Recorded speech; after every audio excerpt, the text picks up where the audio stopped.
Mayroon akong appliance repair shop sa syudad ng Jingzhou. Para makahikayat ng mga customer, sinulat ko sa signboard ko na nag-aayos ako ng mga spaceship at space station. Pati na rin ng mga aircraft carrier at nuclear submarine. Basta de kuryente, wala akong hindi kayang ayusin.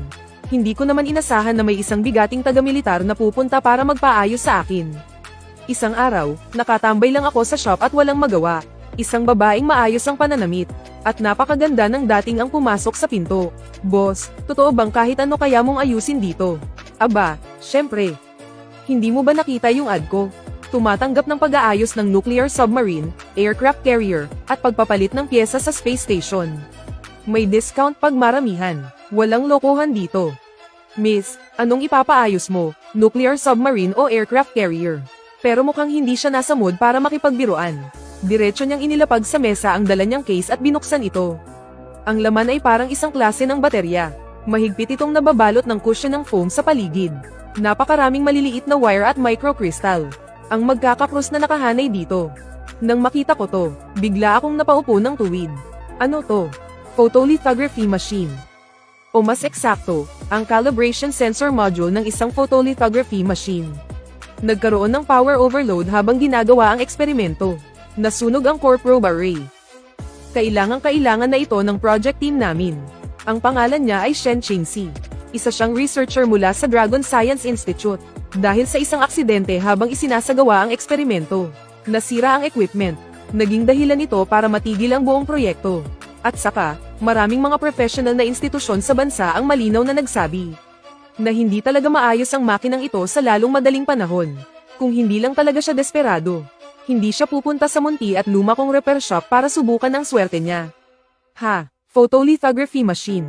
Miss, baka nagkamali ka ng pinuntahan. Appliance repair shop to. Bakit hindi mo subukan sa hardware sa tabi? Baka sakaling kaya nilang gawin yan. Tiningnan ako ni Shen Qingxi na para bang wala akong alam sa mundo. Ang huling sinag ng pag-asa sa puso niya ay biglang naglaho. Bumantong hininga siya, binitbit niya ang case at akmang tatalikod na para umalis. Oo nga naman, kahit mga profesional na ahensya sa bansa ay hindi ito maayos. Paano pa kaya ang isang taga-kumpuni lang ng appliance ang makakagawa nito? Nang makita ko yun, agad kong itinigil ang pagbibiro. 6 na buwan na ang nakalipas nang mapunta ako rito. Minana ko ang repair shop na ito. At nakabind din ako sa isang infinite repair system. Sa loob ng ilang buwan. Pero iilan lang ang mga gamit na may halaga. Isang high-tech na gamit tulad ng lithography machine. Hindi ba tamang-tama ang dating nito sa akin? Kung titingnan yung component na hawak mo, mukhang galing yan sa isang C7 model na lithography machine, no? Nang marinig yun, natigilan si Shen Qingxi sa paglakad. Paano mo nalaman ang model? Sabihin mo sa akin, ano ang impact peak value nito? Ilang nanoseconds ang kaya nitong tagalin? Bukod sa probe array, may iba pa bang parte na nasira? Nang marinig yun, napigil ang paghinga ni Shen Qingxi. Halos hindi siya makapaniwala sa narinig niya. Ang isang may-ari ng repair shop ng mga appliance ay makakapagtanong ng ganito karaming professional na tanong. Ang mga terminong yun ay puro top secret information. Ang peak value ay 15 beses ng normal na power. Ang impact time ay nasa 3 hanggang 5 nanoseconds. Normal naman ang self-check ng ibang components. HMM, kaya namang ayusin. Pero hindi to mura. Hindi problema ang pera, basta maayos mo lang. Mag-a-apply ako agad ng pondo. Nang makita ko yun, bahagya akong napangiti, at itinaas ko ang 5 kong daliri. Sige. 5 milyon kung 5 milyon. Napakagatlabi ng mariin si Shen Qingxi. Kahit na sobrang mahal ng presyo. Pero sa sitwasyon ngayon, wala siyang karapatang tumawad. Anong iniisip mo dyan? 5 milyon, 500 piso, bawal tumawad. Kasi, malakas kumonsumo ng kuryente yang gamit mo pag inayos. 500 piso. Sigurado ka, tuluyang natulala si Shen Qingxi. Pakiramdam niya, parang gumuho na ang lahat ng alam niya. Kaya dali-dali niyang kinuha ang cellphone niya. At itinutok sa QR code para magbayad. Ting, may pay. 500 piso, natanggap na. Nang makita to, napangisi ako. Dahan-dahan akong nagsusuot ng isang pares ng anti-static gloves. Naglatag ako ng medyo malinis na puting tela sa mesa. Saka ko kinuha ang module mula sa loob ng kahon. At maingat na inilabas. At ipinatong sa ibabaw ng mesa. System, trabaho na. Pagkatapos lang ng 1 segundo, lumitaw sa harap ko ang isang information panel. May na-detect na maaaring ayusin. Item, C7 Type Lithography Machine Calibration Induction Module. Antas ng sira, 88%. Pagsusuri ng paraan ng pag-aayos, kumpleto na. Nang handa na ang lahat, tumingin ako sa likod at mula sa isang istanteng puno ng alikabok, ay ibinaba ko ang isang kaong kulay military green. Sa sandaling mabuksan ang kahon, halos lumuwa na ang mga mata ni Shen Qingxi. Ha? Anong mga kalat to? Akala niya, mayroon akong Algon secret weapon. Pero pagbukas ng kahon, napanganga siya sa mga laman nito. Isang soldering iron na kakaiba ang pagkakamodify. Isang pambahay na heat gun. Halos pare-pareho lang din ang mga natitirang gamit.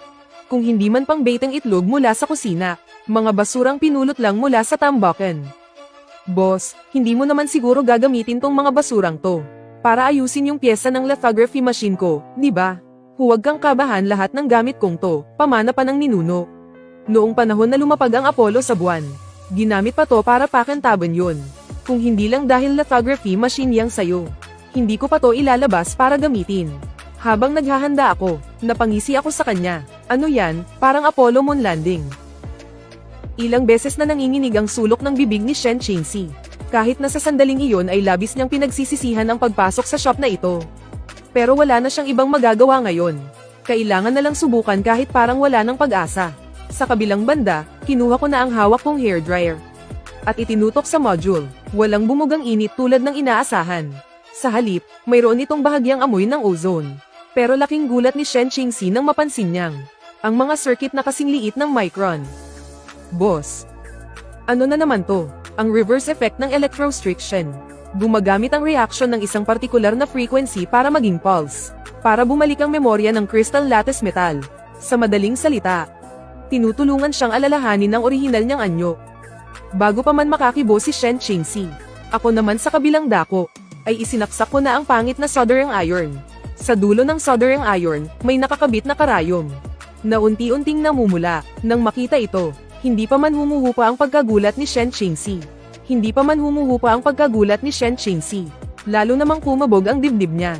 Anong gagawin mo? Anong gagawin mo sa nagbabagang pin na yan? Pero sa mukha ko, kitang-kita ang isang seryosong ekspresyon na hindi pa niya nakikita kailanman. Nanatiling hindi gumagalaw ang pin.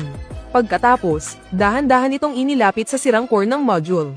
Sa probe array, pagkalapit pa lang ng dulo ng karayom, isang electric arc na halos hindi makita ng mata ang biglang kumislap, nasaksihan mismo ni Shen Qingxi sa buong buhay niya. Ang isang eksena na hinding-hindi niya malilimutan. Huwag kang ang masyadong magulat, okay?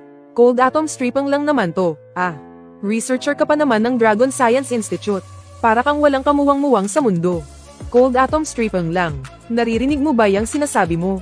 Ang ganyang klaseng teknolohiya, sa mga thesis natin tungkol sa mga posibleng teknolohiya sa hinaharap, hindi man lang natin pananggahasang isulat ang ganito. Hindi na makapagsalita sa gulat si Shen Qingxi. Pakiramdam niya, ang ilang dekada niyang pagsusunog ng kilay. At ang lahat ng kaalaman niya sa siyensya na binuo niya, ay winawasak ng lalaking ito sa harap niya. Gamit lang ang isang tumpok ng mga sirang bakal at lata. Sige, huling hakbang na. I rebuild ang probe array at mga micrometer circuit. Nakatitig lang sa akin si Shen Qingxi, habang kumukuha ako ng kaunting pulbos mula sa lata ng biskwit sa gilid. At inilalagay sa isang maliit na bote. Pagkatapos, inilagay ko ang egg beater sa loob ng maliit na bote. At sinimulan ko na itong paandarin. Ay ito ultrasonic atomization suspension to. Nakakita ka na? Kung ganoon, ibig sabihin ayos ka namang researcher. Ngumisi ako ng malapad. Pagkatapos, binuhay ko naman ang soldering iron. Sa pamamagitan ng isang espesyal na magnifying glass, nakita ni Shen Qingxi na ang dating sunog na mga circuit sa board ay mabilis na naghihilom ngayon. At ang mga naayos na circuit ay mas perpekto pa kaysa sa orihinal. Sa mga oras na iyon, pinagpapawisan na ng pino ang noo ko. Ayos na, pero grabe nga ang precision ng gamit na to. Nang marinig yun, nanlaki ang mga mata ni Shen Qingxi. Ayos na agad. Wala pang ang kalahating oras. Talagang ginamit mo lang ang ask-ili kasama nitong mga gamit na galing sa lata ng biskwit. Para ayusin to, pinagdududahan mo ba ang galing ko? Hindi ba't kanina ka pa nanonood dyan sa tabi? Kung hindi ka kumbinsido, i-check mo na lang. Oo nga pala. Itinaas ko na rin ang precision ng lithography machine ninyo. Kaya kailangan yung magdagdag ng bayad. Nang sabihin ko iyon, lalong nanlaki ang mga mata ni Shen Qingxi. Sa kanyang isipan, Umaalingaw pa rin ang sinabi ko kanina tungkol sa cold atom stripping technology. Dahil sa kanyang pagkabigla, sa paningin niya, naging isa akong pambihirang henyo. At ngayon, ang pambihirang henyong ito. At dito pa talaga kami nag-usap tungkol sa pinakakaraniwang bagay. Boss Chen. Yung sinabi mo kaninang electrostriction o kung ano man yun. Anong ibig sabihin nun? Yun ba? Di ba nasabi ko na sayo? Isang sikretong pamamaraan na minanapa sa mga ninuno. Hindi to pinapasa sa iba. Minana sa mga ninuno. Ilang taon pa lang ba mula nang lumabas ang lithography machine? Ang babata naman yata ng mga ninuno mo. Sabi mo magdadagdag ka ng bayad. Magkano? Mga ganito lang, sapat na. 3 daliri, 30,000 ba to? O 300,000? Natigilan na naman si Shen Qingxi. Hindi magandang sumobra sa alok, pero parang mas hindi maganda kung masyadong mababa. Sige. 300,000 kung 300,000. Teka nga, miss. Huwag mo namang baliwalain ang pera ng bayan. 300. Pwede bang tigilan mo na yung kalilibo mo? Nang marinig ito, kumurap-kurap ang malalaking mata ni Shen Qingxi. Dahil hindi makapaniwala, naayos na to. Hindi ka man lang ba susubok na managan ng presyo? Teknolohiya to ng lithography machine, no? Kahit humingi ka pa ng 10 milyon. Kailangan ko pa ring ibigay sa'yo. 800, wala nang bawas yan. Oo nga pala, nakalimutan kong sabihin sa'yo kanina. Yung precision ng template ninyo. Tinulungan ko na kayong i-calibrate ng kaunti. Pasensya na talaga, ha? Medyo luma na kasi talaga itong template ninyo. Hindi ko napigilan ang sarili ko. Masyadong magaspang yung dating resonance frequency. Inusog ko ng 1% para sa inyo. Wala naman sigurong masyadong epekto yan sa proyekto ninyo, di ba? Anong sabi mo? 1%? Pagkarinig nito, napasinghap ng malalim si Shen Qingxi. Bilang isang profesional, alam na alam niya kung gaano kahalaga ang 1% iyon. Yung boss. Pwede ko bang makuha ang contact information mo? Bakit? Matino akong tao, no? Naayos ko na yung gamit mo. Bakit? Parang gusto mo pang manlamang. Talagang hindi na nakaimik si Shen Qingxi. Hindi niya talaga maintindihan kung ano ba talaga ang problema ng lalaking nasa harap niya. Minsan, para siyang isang henyong nagtatago. Tapos maya-maya, sobrang nakakainis naman. Hindi iniisip ko lang, para sa susunod, sakaling may kailangan akong ipaayos ulit. Mahanap kita kaagad. TSK sa tingin ko, takot ka lang na baka hindi maayos ang pagkakagawa ko. Tapos hindi mo na ako mahahanap, no? Huwag kang mag-alala, nandito lang naman ang shop ko. Pwede kang bumalik kahit kailan. Kung hindi maayos ang pagkakagawa, ibabalik ko na lang sa'yo yung 800. Nanggigil na napakibot ang gilid ng labi ni Shen Qingxi. Pero naalala niyang kailangan na niyang magmadaling bumalik para mag-report. Pero kalalabas niya pa lang ng pinto ng shop. Biglang tumunog ang telepono niya. Inilabas niya ang kanyang cellphone at tinignan ito.